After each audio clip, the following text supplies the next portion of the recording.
What's going on, everybody? Welcome in to Blazers Uprise Live.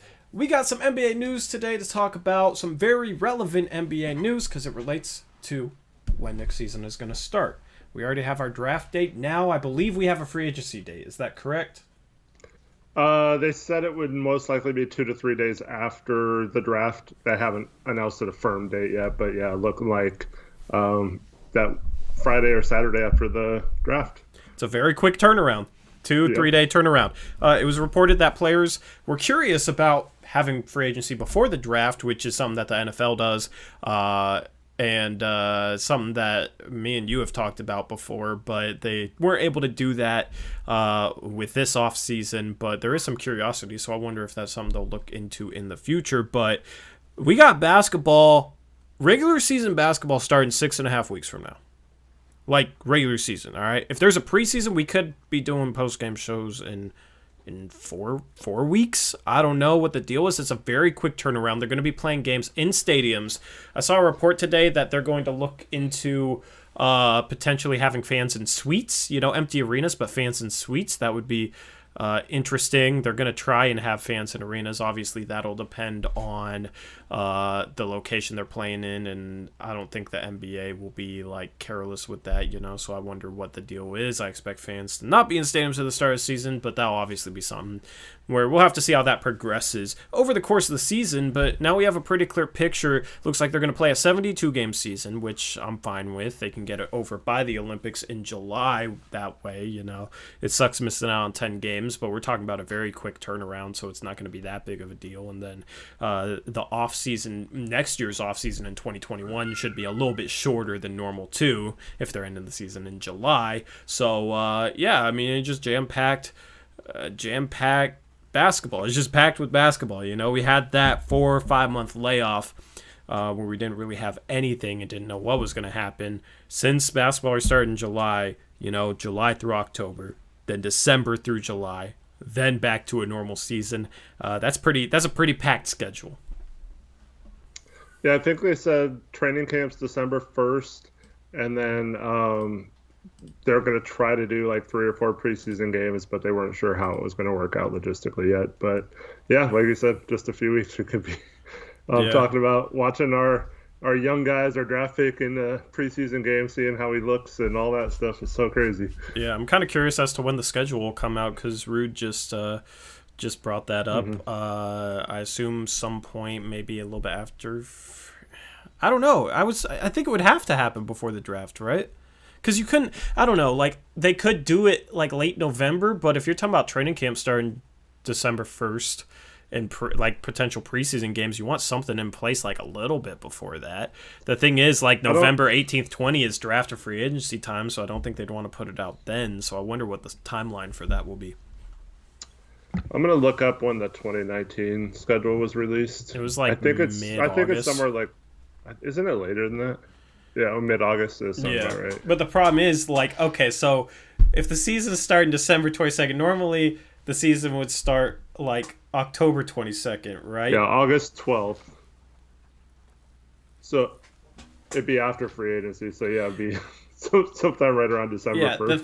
The thing is, okay, let's just project this, right? So we're the season's starting 2 months later than normal, right? In this is basically we can look at this as being September 5th. This is November 5th, right? In terms of if it was a normal NBA schedule, we'd be in September right now, with the season starting mid-October. We're actually in November with the season starting mid-December. So at this point, this long before the start of the season, the schedule would have already been out by now. Schedule would have already been out. So that's why I'm kind of curious about the timeline with that. You know what I mean? That's crazy to think because in a normal offseason, man, once we get to September, it's we're getting close to basketball season. It's bro, I feel like the offseason just started, It's just kind of weird. And we've had so much chaos. You've had the NFL. You've had, the past 3 days, you've had the chaos with this election and leading up to it. And it's there's so much stuff that's happened during this off season that hasn't even felt like an off season. You know what I mean? And we're turning out content, doing draft profiles, all that. Now we have to game plan for the draft, immediate free agency. It's there's no off season. It feels like there's no off season this year. The only thing I'll say to that is the lull after the first couple of weeks of free agency until like training camps is really boring. There's not much talk about there. I I think last year there was after the Russell Westbrook trade, there wasn't a single trade during the entire offseason. So like it was really boring last offseason, just waiting for the season to start. So this time we'll have the draft free agency and like we'll talk about how the teams are going to look, and then we're going to start right away. So we don't even have to like discuss it very long or have that little. And we will have our website out by the start of that season. I know that's been put off, like, I think at this point it's been a month and a half or so since it was supposed to get released. I'm grinding the draft profiles at the moment. I got to work a lot and, streaming still. And so schedule's jam-packed. As far as the website goes, with how packed things are going to be going up to the draft or free agency, I don't know if we'll be able to launch before then. If you are... I need to get in contact with my writers in the next couple of days, the people that I've agreed to have write on the channel. So if you're one of those, be on the lookout for an email in the next couple of days. But yeah, so that'll be something that we'll get before the season, for sure. We'll get that before the season. So that's gonna be fun in the middle of the season to have that. And part of me is like, I don't want to put it out when I can't really commit to writing for it right now. Like the draft profiles that I'm working on. I've gotten bits and pieces of a ton of different ones of them. I'm working multiple hours a day doing that, and then I'm also trying to move out, which my whole goal is to move out before the start of the season for sure. I've been talking about doing it for like 3 months now, so it hasn't really happened. Stuff's gotten put off, but yeah, the next 2 months are going to be crazy, man. Just on a big scale, just as far as the league, as far as the world, as far as personal life, all that type of stuff. So very excited to see what things are looking like on opening day, December 22nd. Real quick, shout out to my mom. She just had hip replacement surgery. Hope you get well soon. Oh yeah, shout out to her. Hope you get soon. She's I can't watching. talk. Hope you get well soon as well. Well wishes to you. Yeah. I never know if I should call her by her first name or just call her Eric's mom. What should I call her, Eric? It doesn't matter. Eric's mom.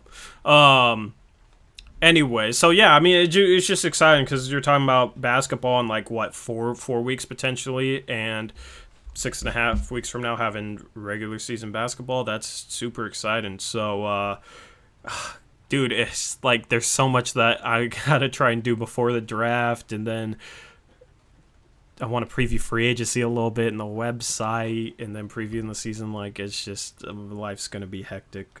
So yeah, just some things might get pushed off, some things might struggle doing some of the things I want to do, but just know that we're trying for you guys. Westbrook, you're definitely and those live not streams first. will be fun. Yeah, those live streams will be hella fun, man. So, I mean, that's the thing, too, is like once the season starts, probably going to change our streaming schedule. Right? Like, I don't know what the streaming schedule will be, but during the season, we were doing streams in the middle of the day. We were doing it like 3 p.m. So, I don't know, like, what the plan will be for that. Like, do you think in season, do you think we should just stick to two days a week, Eric, or do you want to do the 3 that we were doing? Like, I haven't even thought about this. I'm just spitballing on stream. So, yeah, we'll figure that out, a stream schedule too and whatnot. So, I think a little bit has to do with how they're playing, because if they struggle like last year, it's going to be tough to do so many streams. But, if they're rolling and playing well, I think the more streams, the better, maybe. I don't know. But it's going to be tough to do because the season's going to be condensed, so there's going to be games more packed in. There's not going to be a lot of off nights. So yeah, which will mean more post-game shows. So the thing is, though, is like good old picks against the spread, man. So that's the thing is like I got to because there's things that I'm going to try and do next season in terms of just like adding to the stuff that we do that I gotta try and plan out, and it's just like, man, it almost would have been nice in one way to have the season start in January just for a little bit more time with that, but Yeah, it's gonna be a little bit stressful, but because here's how I looked at it. The first season we did this, I looked at, okay, we're just gonna like learn on the fly and figure things out. You know, I had never streamed before the draft last year. I didn't really know how to stream. I was streaming on a laptop. I had a worse mic, a worse webcam. Like, you know, Eric was new to even doing stuff on YouTube in general, right? And I was like basically just like figuring out just kind of what I wanted to build the channel into. You know, it was basically like the first step. So now it's like, okay, we've kind of figured it out, gotten a good feel, met the community, formed relationships with people in the community. You know what I mean? And now we're talking website. Now we're talking, I need to get more, we're lagging a little bit. Got to fix the lag as well. Just a little lag hiccup. So, which should be by the season. I definitely want to make sure that's not ever a problem. You know, so now it's like, we've kind of figured things out. So now it's like, okay, how can we get better? Website, maybe bring on more guests. That's something that I want to potentially do next year, is like, we didn't really do that at all this year. I just wanted to kind of have us do our own thing. But like next year, if we could bring on guests for the daily streams or a post-game stream, I think that would be cool. I don't know who, you know what I mean? There's definitely people that wouldn't come on our channel. So, you know, it's not like we have, you know, that many people. But what do you mean, Damarang and Casey Holdall and? Oh yeah, they would love to be on here and talk real basketball, man. But yeah, so now it's like there's a lot I got planned. So now it's like, okay, how can we expand? So it's kind of fun. It's kind of exciting, you know, because now I'm comfortable. Now I know what I'm doing. Now I know like kind of the plan with this. Now it's just going to be expanding. I'm also going to try and like semi-consistently do content for NBA Uprise, which means I might have to hire an editor, you know, and that type of stuff. I'm just, yeah, my mind's swimming right now, and I'm kind of just spitballing on air, but, you know, I like talking to you guys about it, so I don't know, you guys can get excited or suggest things or whatnot. Westbrick, yeah. Oh, man. What was I going to say? I forget. I'm just kind of spinning off the top of my head. Because that's the thing, is we have like legit NBA news to talk about, but there's not really much to like talk about at the same time. Yeah. You know what I mean? Like, season starting December 22nd. They approved it in a vote today. I don't know. You want to add anything? Not necessarily that, but I mean, draft's in 13 days now. Is it really in 13 days, bro? Don't say days. That. I got so much I got to do in terms of the draft videos and whatnot. So yeah, two weeks from yesterday. Yeah. Yeah, that's scary. That's real scary. It's exciting, but it's scary, man. It's less than 2 weeks. So Christopher asked how many fans will be there. I wonder if you're talking about like during the games. I'm imagining it's only going to be a couple hundred if they're only using the suites, and you probably have to like know most of the people you go with. You definitely have to wear a mask and be spread out and stuff. I'm guessing it'll be like every other suite. So yeah, not that many. I want to try and go, man. That would be. I think season ticket holders would get like the dibs on that, but it would be kind of interesting to go and see that. Of course. Oh, God. Of course, like, it could expand, you know, depending on what happens. You know, like, the season's going to run until July, like, finals, you know what I mean? And yeah. In May for playoffs, you might be able to have 50%. Or it might be something where it's like, if you're Here's just a spitball. I'm just going to spitball an idea. I have no idea if this is a good idea or a bad idea. It's just an idea, right? It might be something where, like, you stagger things once if we get a successful vaccine, obviously. Like, I don't want to dive into the whole like COVID talk, you know, so I'm just going to kind of skim over it, but it's like relevant to this idea.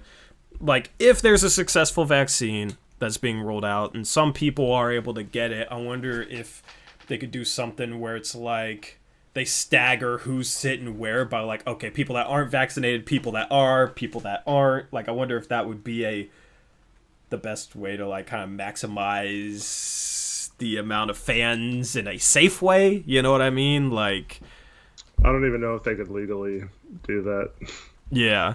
I don't know. It's just a random idea, so we have no idea what that's going to Have look to bring like. a note for your doctor to get in the arena. What do you mean a vaccine doesn't solve much? I don't want to get into the COVID talk, but Yeah, like let's not get into a widely distributed vaccine would increase the amount of fans they'd be able to have in the stands. Like, how much a successful vaccine is distributed will correlate with how many fans they'll be able to have in the stands.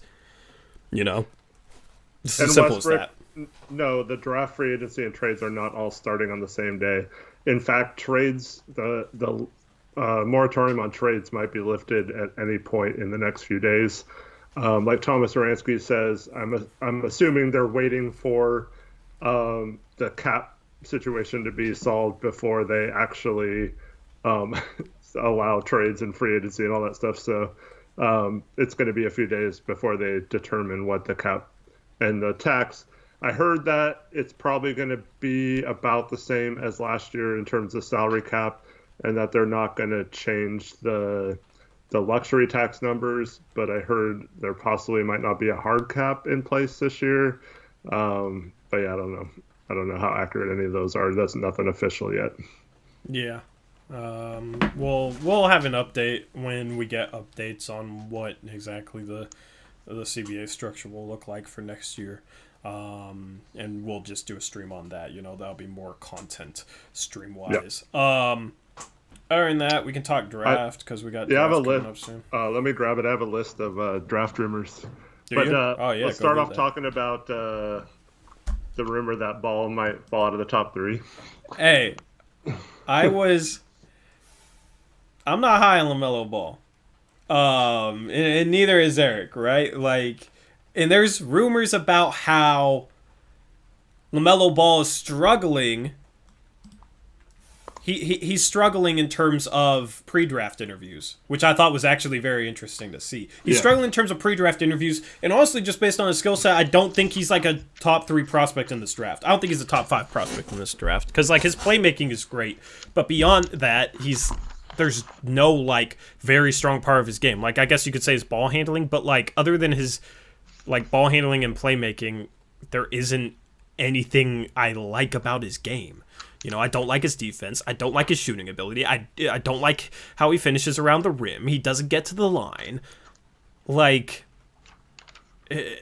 he's not, for a point guard, it's not like has a super quick first step. His athleticism is mediocre. You know what I mean? All these things, but people think he's a top pick in the draft, and I don't get it. Like, yes, he's a really, really good passer, but you have to be able to, like, do other things in order to maximize your passing. You have to be able to be a threat offensively as a scorer in order to maximize your passing, I feel like, and every other aspect of his game I'm just not high on. So, I'm not that high on LaMelo Ball. We released a draft profile on him. If you haven't watched it, you can watch it after the stream or whenever you want. But, yeah, so I'm not high on him. So, it was kind of interesting to see, okay, he might not go top 3. So, do you have more detail on that, Eric? Or? Yeah, you kind of touched upon it. I just heard that he was not impressing front office executives with his interview process, which I mean, don't want to come out and say that someone has a low IQ and is dumb, but like just watching some of those clips from Ball and the Family or whatever that show is called, like the family doesn't seem like the brightest group of people, so it's not really surprising that he wouldn't perform well in interviews, but I don't know. It just, you also hear a rumor that Detroit's still in love with him and is trying to move up to get him, which would be a little easier if he fell out of the top 3 than if he stays in the top 3. But I'm right with you, man. I do not think he's going to be a good player in the NBA. I'll say this. He could end up being a really good player. So I want people to say, oh, you were wrong on him, because it's not like I'm saying like he 100% won't be a really good player. I just don't think it's likely he will be. That's why I don't have him highly ranked. I don't think it's likely he'll be what everybody sees in him, So, but I'm not saying it, 100% definitively. So I'm not wrong. If he ends up becoming really, really good, like I'm not wrong. You know what I mean? If you have a 10-sided die, I would say it's very unlikely you're gonna roll a 1. If you roll a 1, it doesn't mean I was wrong for saying it's very, very unlikely you were going to roll a 1. You know what I mean? So I always hear that with people. where I don't like definitively rule something out and then saw what happens and people just kind of misinterpret what I said. So I'm not saying that he won't end up being really good. I just don't think it's likely at all. Allison asked a good question. Do you think he'll be better than Lonzo? See, that's an intriguing comparison, because if you're talking about, like, in terms of their entire career, how good they get in their prime, it's interesting because I'm not sure how much better Lonzo is going to get. He's young, and it seems like Lonzo's a decently hard worker, He changed his shot, so it's like, okay, how good is Lonzo going to be? I have no idea. So it's kind of hard to project that, and then LaMelo is such a wild card, like, it's hard to predict that. In terms of who I'd rather have right now, just on any team, that's tough. That's a really good question. Yeah. Who would you rather have on your team? Like, just not necessarily on the Blazers, just like if you're starting a team right now, who would you? And you had to start off picking between LaMelo and Lonzo. Who would you rather have? What's weird is if you asked me this question before the bubble, I would say 100% Lonzo. Mm-hmm.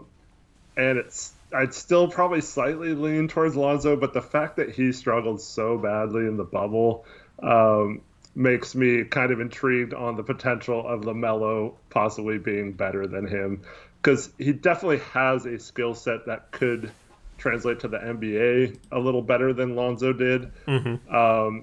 I just don't know if either of them are going to be good enough to even know who's better. Like, if they're both like average role players in their career, it's hard to tell who's better. Yeah, that's one of the toughest questions I've ever been asked on the stream. Because, like, I'm not high on either of them, but, like, if you're...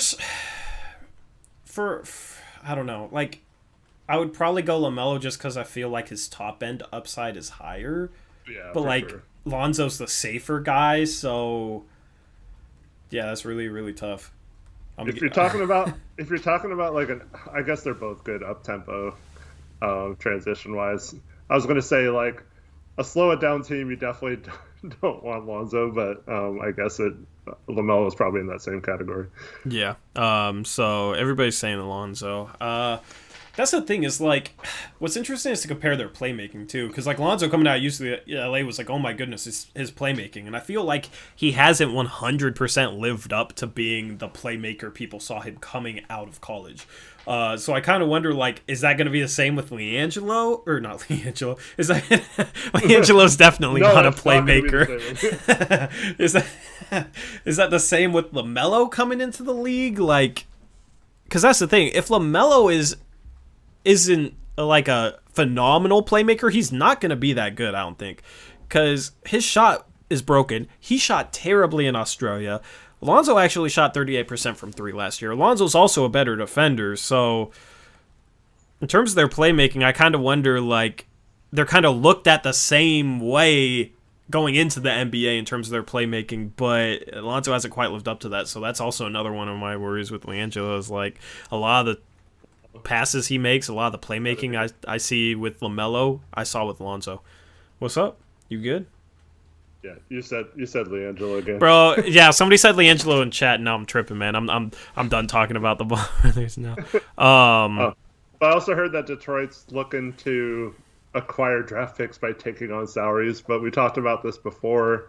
There aren't a lot of, like, super bad salaries that teams that are willing to give up, like, multiple firsts to get rid of and stuff. And the reason why is because there were so many bad contracts signed in the summer of 2016. Blazer fans know all about that. We paid Allen Crabbe $18 million a year. We paid Evan Turner $17 million a year. We paid Myers Leonard and Maurice Harkless like $10-11 million a year.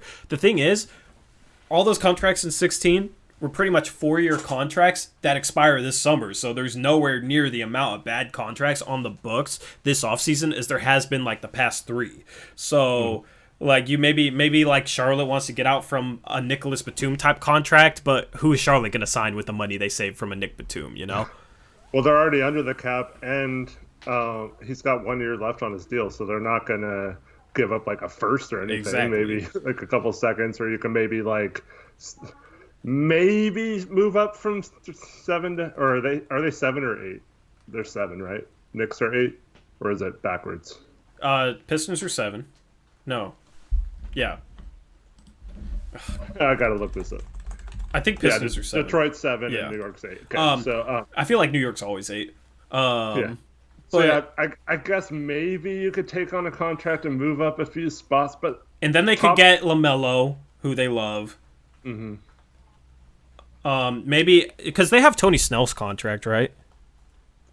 Yeah. I mean, if Charlotte isn't enamored with LaMelo Ball at 3, I could easily see them trading the 3rd pick as well as Nick Batum's $27 million expiring contract to Detroit for the 7th pick, and Tony Snell's like $12 million expiring contract, and saving $15 million from moving down from 3 to 7. And they might still get their guy at 7. You know, there's a lot of like prospects in that range that are pretty equally rated. So that is something definitely to look out for.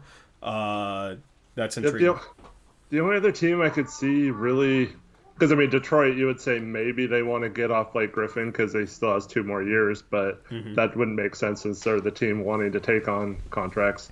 So maybe a team like Philly, they like could try to dump Horford, but I don't see Philly giving up 2 firsts to get rid of him, and I don't see any team doing it for 1 first. So Yeah. they're kind of stuck in that situation. Yeah. Allison asked about what we think will happen with the 1st pick of the draft. Do you have any rumors regarding that? Because I skimmed over something about the Timberwolves. I didn't really read it lately, though.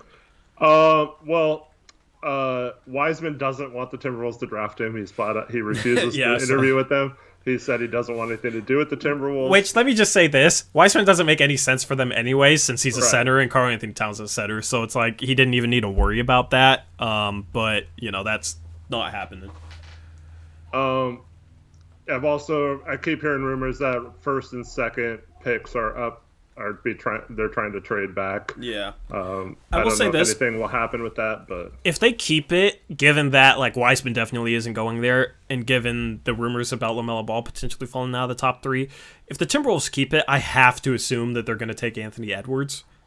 It's really, maybe they surprise everybody and take like an Obi Toppin or something. I don't know. But I highly doubt that. I think if they keep the pick, they're definitely going to go Anthony Edwards.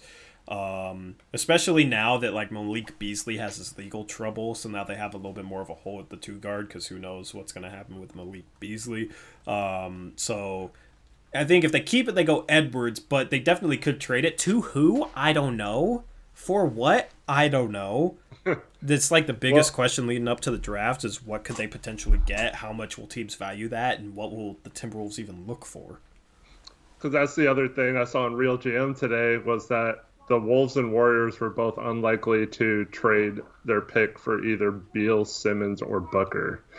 Yeah. And I mean, what else is out there in terms of like legit stars, you know? Because Right. like I don't think any of those guys are available. Suns aren't going to trade Booker, especially after how they played in the bubble. Beal wants to be in Washington.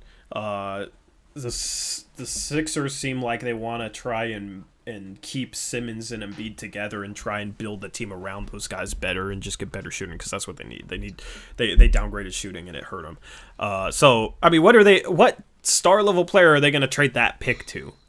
Or pick for? You know? I don't know, especially in this draft. Yeah, I don't see a lot of teams like.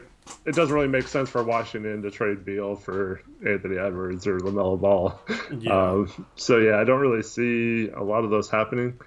I saw something where Booker was unhappy in Phoenix. I don't know if that was like just that wasn't a BS legit or- source though. Yeah. Like that wasn't somebody that I'd trust on that. Yeah, I wasn't really paying attention to that too much because I just thought it was BS. But Something yeah, okay. Something I don't that- think Phoenix would do that anyway.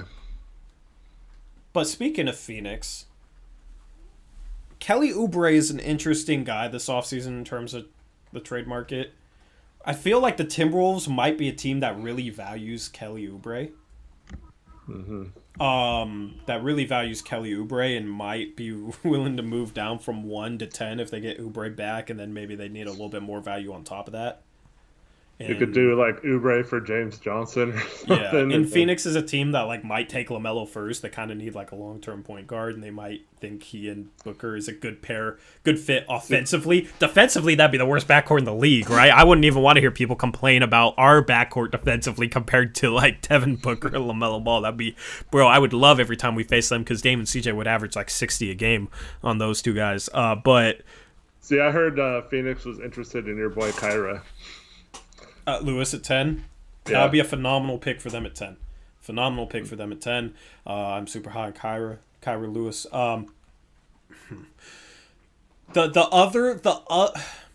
The other intriguing thing, if one of those top two picks ends up getting traded, I feel like both the Timberwolves or the Warriors could make a trade with Indiana.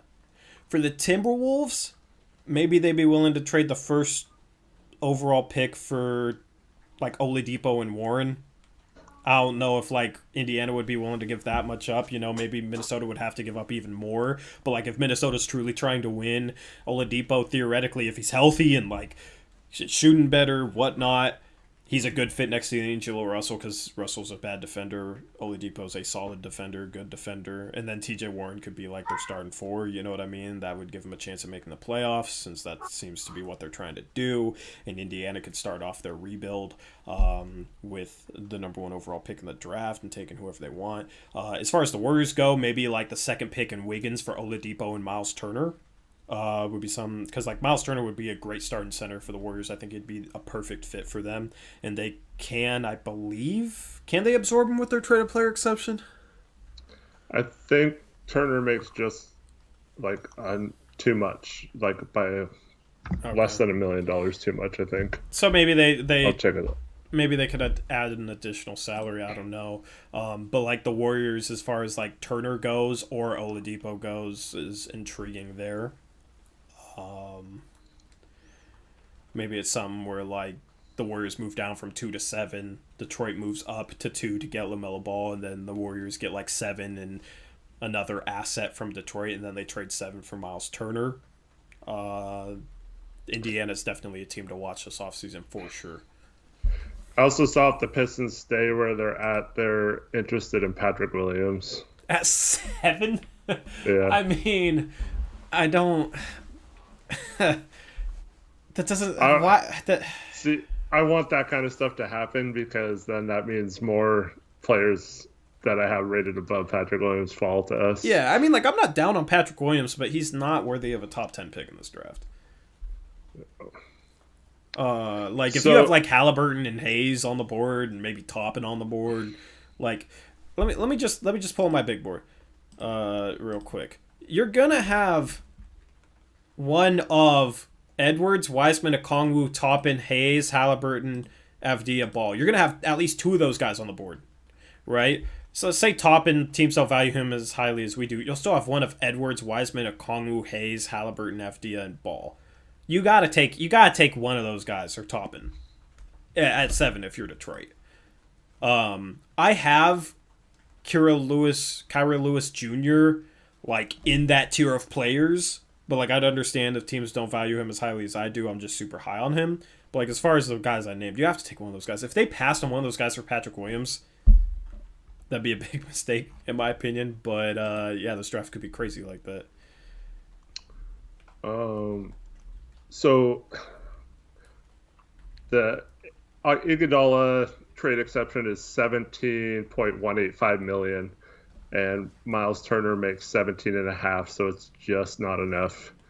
And of course, you can't combine it with anything. So yeah, somebody saying talk about the article about extending Gary Trent Jr. I don't know what article you're talking about, Shervins, and also it wouldn't make sense for us or Gary Trent Jr. to sign an extension this offseason. For us, because we don't know like if he's going to be able to play as well as he did in the bubble or whatnot, and Gary Trent Jr. because like he could get a better deal next offseason if he like shows out next season. You know, it just is one of those situations where an extension doesn't make a ton of sense from either side. I feel like. He's referring to the Jason Quick article from today. Okay, so it's actually somebody decently legit. Quick, basically, because I I mean, I'm gonna kind of exaggerate a little bit, but because his freshman year in high school, Gary Trent, his coaches made fun of him for how bad he was on the defense and how hard he's worked since then, means that the Blazers would make a huge mistake if they didn't extend him this offseason and go into next season with him being able to play and build upon his success, because he's going to like dominate next year or something. Like, basically, it was the What? Yeah, so basically Quick thinks that this guy has like such a great work ethic, and the fact that he's like he stayed in Portland again this offseason to train and stuff. So he thinks that Trent's gonna explode and just build upon his success of the bubble, and then he's going to warrant like really big contracts next offseason. But here's the problem. I mean, okay, like that is a possibility, but like the whole like in high school blah blah blah stuff is just so irrelevant. Like, but here's the thing. So Trent signed with Clutch Sports, which is LeBron's agency or whatever. Those guys, they do not like sign hometown discounts or like we're not sure if this guy's going to be good, so let's just sign now. No, they're risk it and hope our guy shows something this season. So the thing is, like, even if we offer him like a 4-year $10 million extension or whatever the most we can offer him is, the article says the most we can offer an extension is 11.5. I haven't really done the research into that, but I'm not sure if that's correct or not.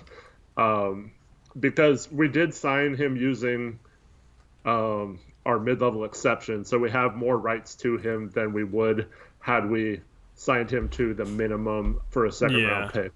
But also, let me just disclaim this real quick. He's under contract next season for like $1.5 million, $2 million, right? So it's not like he's a restricted free agent this offseason. We're talking about potentially signing him to an extension this offseason that would kick in at the start of next offseason, next season. Right. So let's say we offered him 4 years, $40 million, right? Which is pretty fair, I think, all things considered, right? Yeah.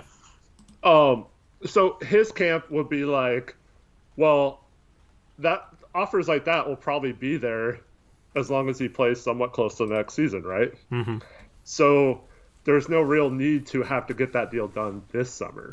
And then from the Blazers' point of view, I mean, I don't see Trent becoming like a max player this season. Yeah, I mean, I don't think he'll get the improve, minutes too.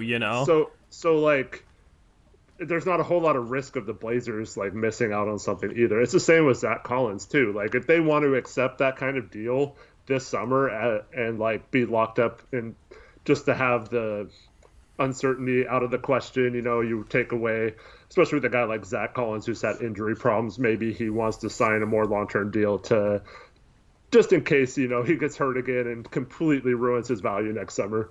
But I just don't see a guy like Trent accepting a contract like that when he knows that those contracts will be there next summer, when more teams have more money, and then the Blazers can match any contract next summer. So there's not a lot of like reason to get a deal done this summer. So I don't really agree with the premise of having to get a deal done or it'll be a huge mistake. Yeah, I agree. Like, if he only, I think he'll play like 24, 25 minutes a game next year, maybe. Like, if you have, here's the thing, Dame and CJ played 36, right? If CJ plays 12 backup point guard minutes and Dame plays 36 point guard minutes, that has point guard covered. So CJ's playing 12 backup point guard, that would leave him for playing 24 minutes at the starting 2 guard, right? That would leave 24 leftover minutes at shooting guard. If we have Ariza and Hood at the 3, I think those 2 guys will take up all the minutes at the 3. Now we have to wait and see on like Hood's injury situation with the season starting in December, but that'll be more than a year after he tore his Achilles. So with Collins might not be back for the beginning too, so Ariza will probably play some small ball 4. So you could maybe say 2 or 3 to 5 minutes at the 3 for. But Trent, that would only be for like until like Collins is healthy, Hood's healthy. You know what I mean? So like, it leaves basically 24 minutes per game at the shooting guard for the most part, at least for the majority of the season, assuming like decent health. If he's only getting like 24, 25 minutes per game, 26 minutes per game, like, it's hard for me to see him getting like a contract that's like 20 million plus, right? Especially with kind of the crunch that the season is given salary cap wise, and you have like you're not going to have a ton of teams with a ton of cap room. Like I don't think it's going to be something where like, oh, everybody has a bunch of cap room, so you get Alan Crabb being signed to $18 million a year. I don't think it'll be something like that. There will be teams with cap room, but where Gary Trent will fit on the list of free agents is going to be far enough down to where there's so many stars that are free agents that summer. So like there's going to be a lot of players that get attention and bigger contracts right off the bat than him. And if he's really that good, and the Blazers, if he's really that good, then at that point maybe O'Shea's like, okay, I'll pay Gary Trent Jr. and trade McCollum. Right. At that point. Yeah. Or you sign and trade him, yeah. Or if he's really that good at the deadline, if there's a star available and Gary Trent Jr. is really that good, then he's tradable. Like, and he's not on a poison pill contract. Because he'd be on a poison pill, right? Yep, if we signed him, yep. Yeah, which is very, very hard to trade. So it might be easier to, like, cash in on his value, if we don't want to end up paying him because he's balling out that season. His trade value will be higher, and it'll be easier to trade because he won't be on a poison pill contract, and we could cash him in for, like, a legitimate star if one becomes available.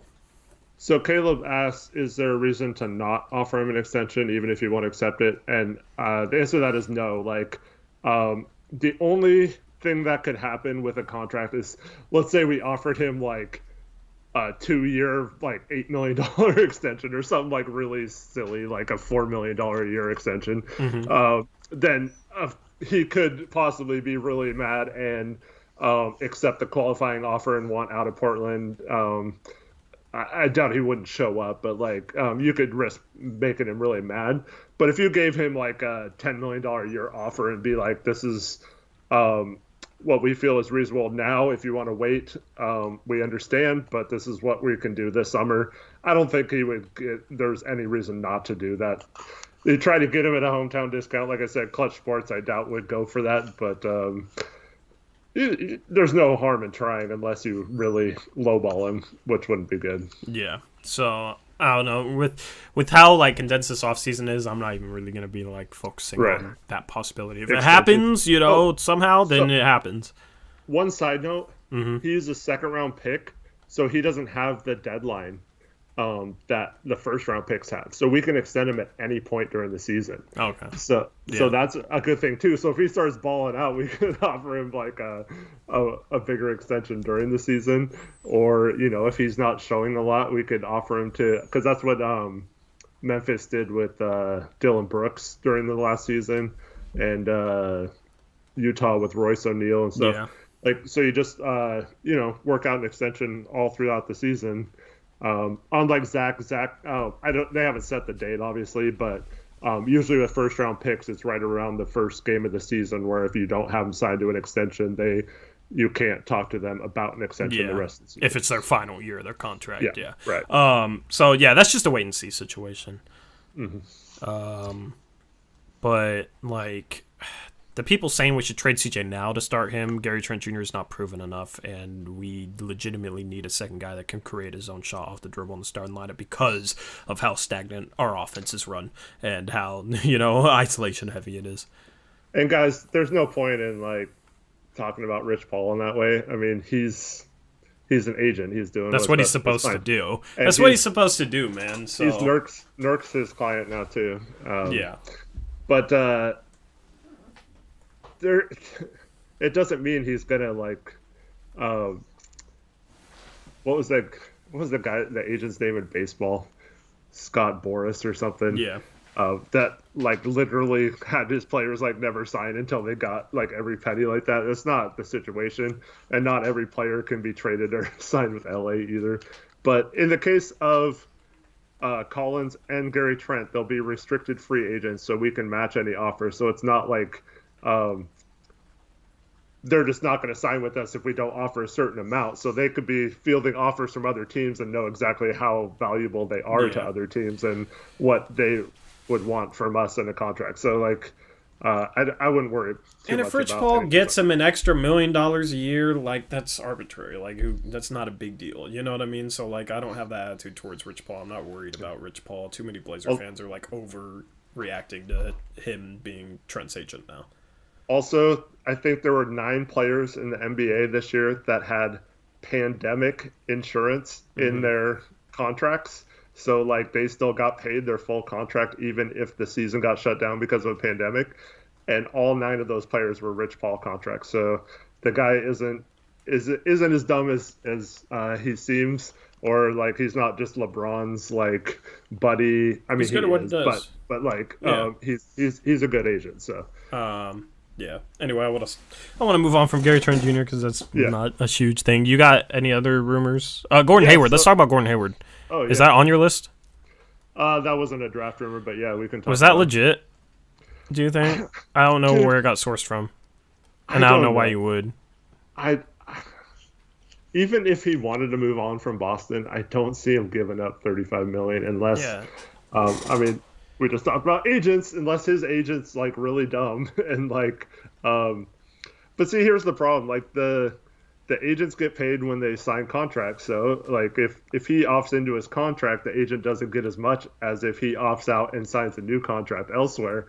So the agents can sometimes push players into making stupid decisions, but I'd be shocked if he gives up 35 million to. And even if he does, if he becomes a free agent, like it's not a guy we can go out and get, so it's not really relevant to us, you know. Some Blazer fans like seemed excited about that prospect. It's like we don't got the money to go out and get him. Well, that's what they're talking about. If he opts out, then it becomes an option, possibly as a sign and trade, which is the only possible way to actually get him. But yeah, I don't see that. I don't see Yeah. that happening.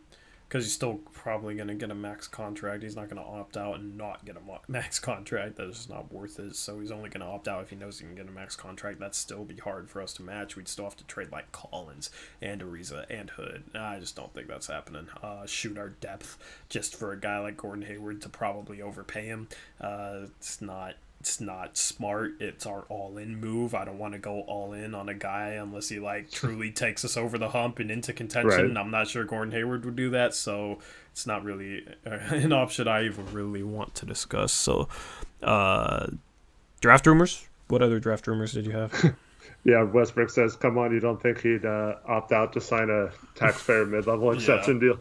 Yeah, he's going to sign a 4-year, $20 million contract after opting out of 35 million. Yeah, for real. You know, it's yeah. Anyway, draft rumors. So looks like the Wizards are looking to trade the 9th pick for more immediate help. They're looking to get back into the playoffs and be that kind of team. Which let me just put this on the record. I absolutely hate this mindset from teams of thinking that they want a roster to make the playoffs versus doing what's best long term and building an actual contending roster, because there are very few teams that just make decisions based on just being good enough to make the playoffs that ever take that step from that area, then get good enough to win a championship.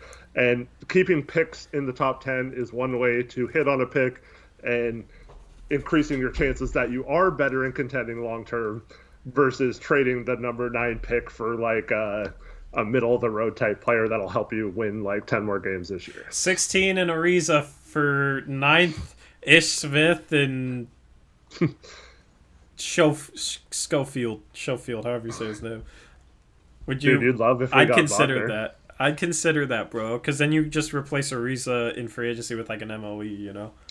Yeah, stuff like that would be nice. But I don't think that would. I don't know. Maybe they honestly. Maybe they go after. Maybe they go after Oubre. They want to bring Oubre back because Oubre's still young, but like could help them win and plays a position they need. They need some help at small forward. So it's kind of still going towards the future, but also trying to get better now. And then maybe like Phoenix takes 9th and 10th and tries to trade up if they really like, you know, LaMelo Ball, or maybe they fall in love with Killian Hayes or something. I don't know. That could be something. They tried to get rid of Oubre for like a second round pick though. Yeah. I don't know if they'd. I mean, that was obviously a mistake. I don't know what help they'd want with that. So yeah, that's weird. What next? Let's rapid fire these. McBeavis says SB Nation had Collins and Little for Wagner and some other scrub. I don't know what that means on the 9th pick. Bro.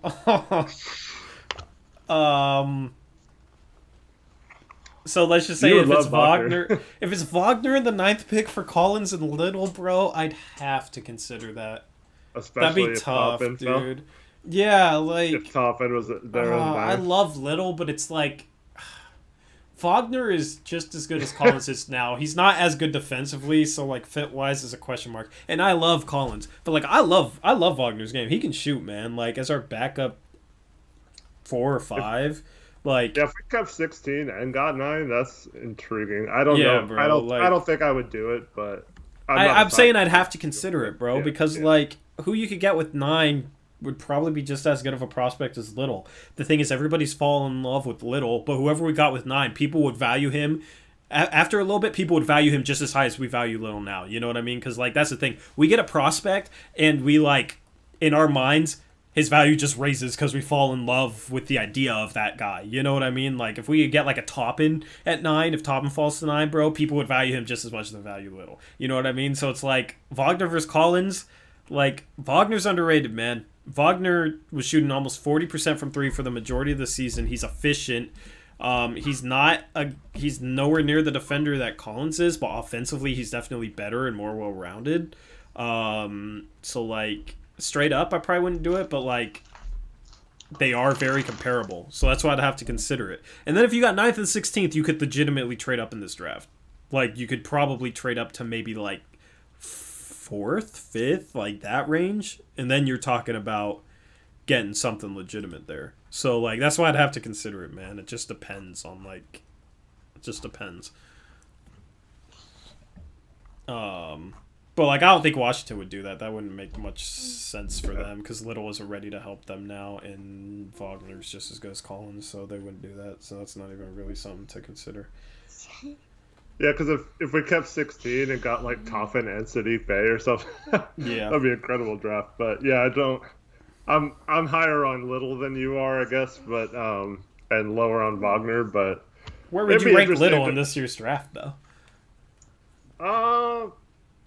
I'd probably put him in that like 8th to 9th range. Yeah, see, like it's pretty comparable. Wagner and Collins pretty comparable.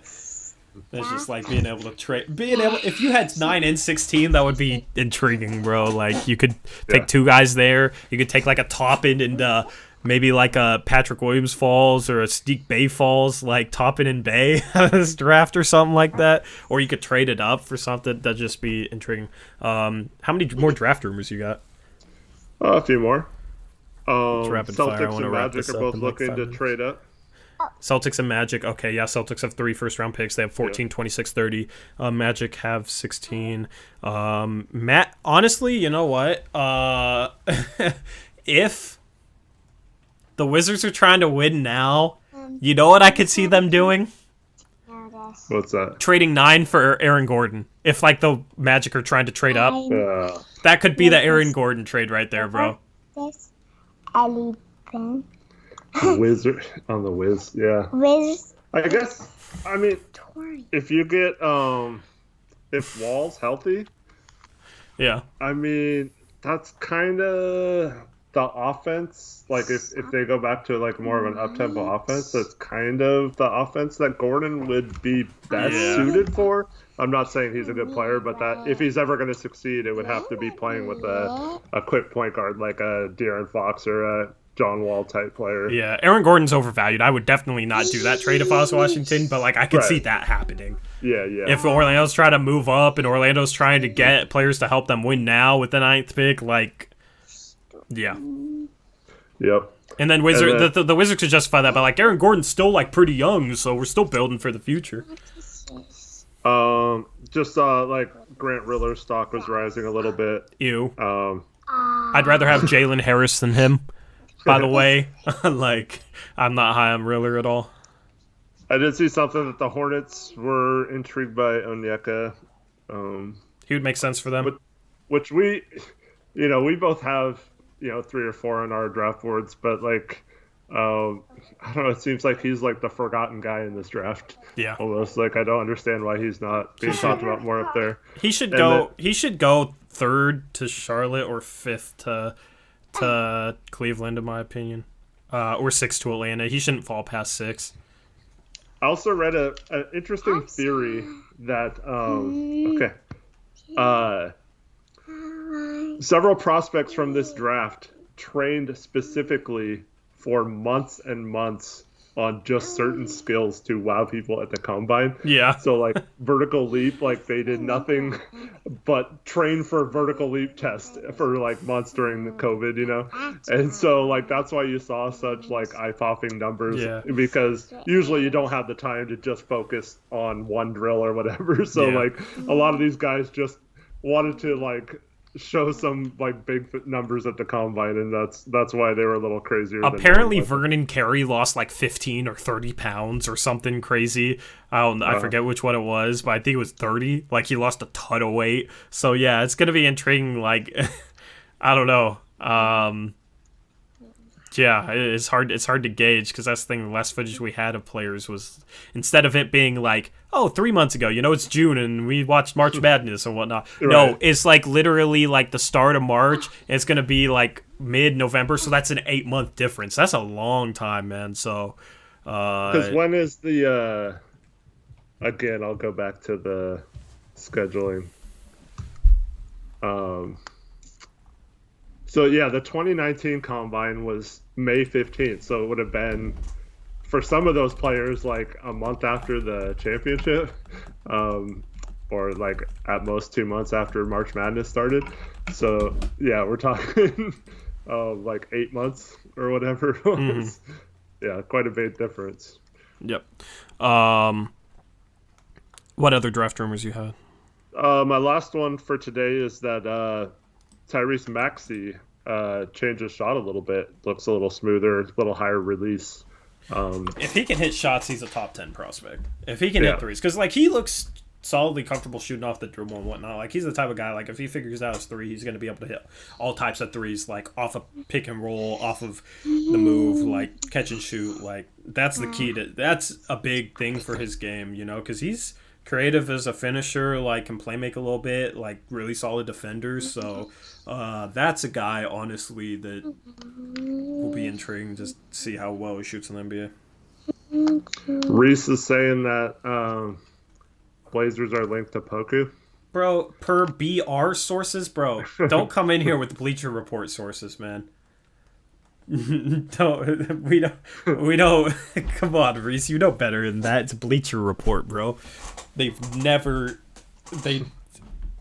clickbait, bro.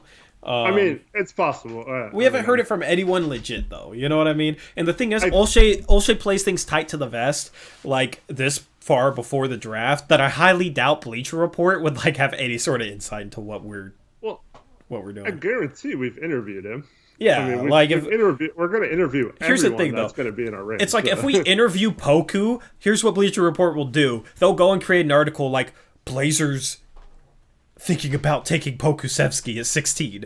You know what I mean? Just because we interviewed him. That's what will happen.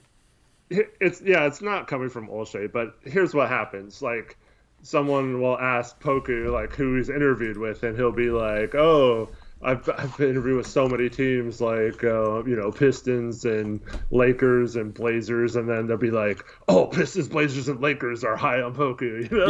Yeah, he'd probably interviewed with like 20 teams, but he just remembered like 3 of them off the top of his head. Yeah, in the words of 503, if we interview someone, we're gonna draft him.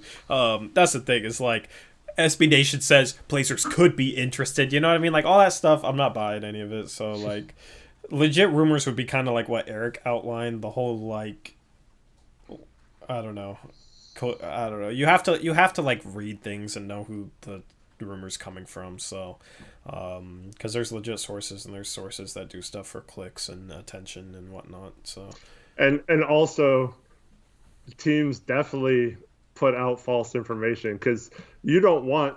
other teams to know that you're high. Like even if the Blazers were high on Poku, they wouldn't want anyone to know that because they're hoping he falls to 16 and they don't have to trade up for him. So it does them no good to release that they're interested in Poku. And if the Blazers actually did say that they were interested in him, it might mean that they're not because they might be hoping someone else above them takes him and then someone else falls to them. There's a lot of dynamics to it. Yep.